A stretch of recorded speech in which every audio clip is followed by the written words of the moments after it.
Karil buntis na. OG Diaz hindi naniniwala. Nagkomento si OG Diaz, isang kilalang showbiz insider, ukol sa mga kumakalat na balita tungkol sa umano'y pagbubuntis ng It's Showtime host na si Karil. Sa isang episode ng kanilang programa na Showbiz Updates, na ipinalabas noong Sabado 11 ng Enero, ipinaabot ni OG ang kanyang saloobin hinggil sa isyong ito. At sinabi niyang hindi pa rin siya kumbinsido sa mga tsismis na kumakalat. Ayon kay OG, hindi pa ganap na mapaniwala sa kanya ang balitang ito. Sinabi niya, sana nga totoo yan.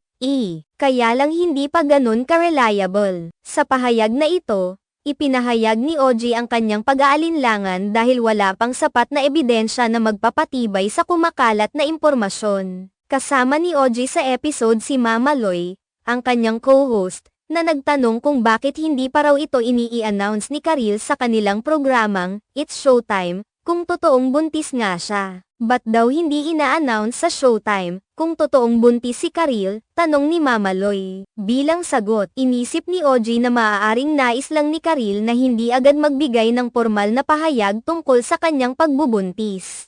Ba't naman kailangang I-congratulate kung inililihim talaga? Balik tanong ni OG. Ayon pa sa kanya, maaaring hindi muna gustong ipahayag ni Karil ang kanyang kalagayan at nais niyang hayaang makita na lamang ng publiko ang kanyang pagbubuntis habang lumalaki ang kanyang tiyan. Gusto na lang ni Karil na hayaan niyong lumaki ang tiyan ko. Tapos, habang lumalaki yan, dun nyo lang mahahalata, dagdag pa niya. Inilahad pa ni OG na bagamat umaasa siya na hindi peke ang balita, sa mga detalye na kumakalat, mukhang wala pang sapat na impormasyon na magpapatibay sa tsismis. Anyway, sana nga hindi yan fake news. Pero mukha ngang fake news. Walang masyadong detalye.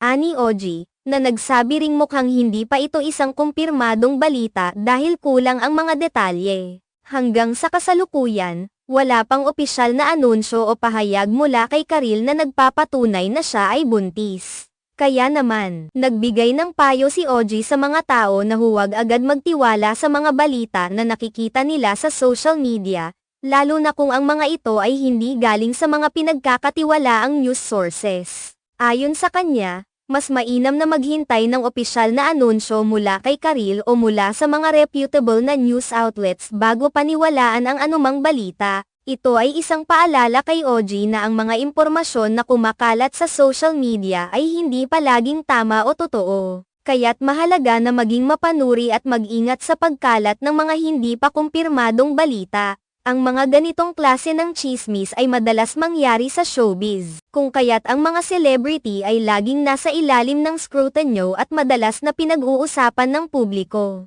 Ngunit, bilang mga tagahanga, mahalaga ring maghintay na lamang sa mga formal na anunsyo bago magbigay ng anumang reaksyon o opinyon tungkol sa mga issue. Habang wala pang formal na pahayag mula kay Karil, magiging isang usap-usapan pa rin ang mga bali-balita tungkol sa kanyang kalagayan. Sa ngayon, maghihintay ang kanyang mga taga-suporta at mga netizen sa anumang anunsyo o kumpirmasyon mula sa aktres hinggil sa kanyang kalagayan.